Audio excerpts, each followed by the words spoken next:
दो आवारा कुत्तों की आखिरी वफा। एक सच्ची लगती कहानी जो दिल तोड़ देगी और फिर जोत भी देगी। पहला भाग। बस्ती के दो साए, कालू और शेरू। दिल्ली की एक पुरानी बस्ती में दो कुत्ते रहते थे, शेरू और कालू। शेरू था उम्र में बड़ा, भूरे रंग का, शांत और बुजुर्गों जैसा समझदार। कालू छोटा, फुर्तीला और हमेशा मस्ती में रहता। ये दोनों कभी किसी के पालतू नहीं रहे, न कोई पट्टा न कोई मालिक। इनका रिश्ता खून से नहीं, भूख से बना था। जहां एक वक्त की रोटी मिले वहीं घर, जहां छांव मिले वहीं चैन। हर सुबह दोनों मंदिर के पास बैठते, क्योंकि वहां कोई ना कोई रोटी डाल ही देता था। फिर दोपहर में बच्चे स्कूल से लौटते, कालू उछलता, शेरू दुम हिलाता। शाम होते होते दोनों फिर बस्ती के कोने में जाकर बैठते और कभी तारों की तरफ देखते तो कभी एक दूसरे की आंखों में। दूसरा भाग। शहर की चाल, दिलो पर वार। एक दिन कुछ नए लोग उस बस्ती में आ गए। एक प्रोजेक्ट शुरू हुआ। पुरानी बस्ती तोड़ी जाने लगी, बिल्डिंग्स बननी थी। लेकिन उनके साथ आया नगर निगम। एक रात ट्रक आया, जाल लाया, इन आवारा जानवरों को यहां से हटाओ। कई कुत्ते पकड़ लिए गए। कालू तो तेज था, झाड़ियों में छिप गया। लेकिन शेरू, वो तो बूढ़ा था, भाग नहीं पाया। शेरू को पकड़ लिया गया। वो भौंकता रहा, चिल्लाता रहा। कालू देखता रहा, छिपा रहा। पर पहली बार कालू ने अपने दोस्त को छीनते देखा और खुद कुछ नहीं कर सका। तीसरा भाग।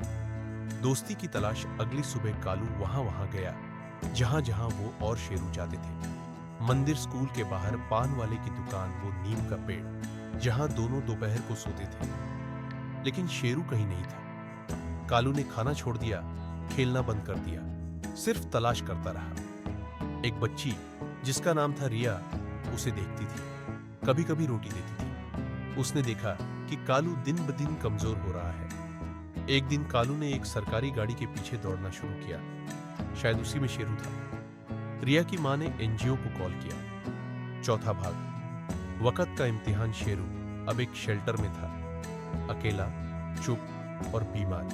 ना कुछ खाता, ना किसी को देखता। वो भी कालू को ढूंढ रहा था, अपनी आंखों में।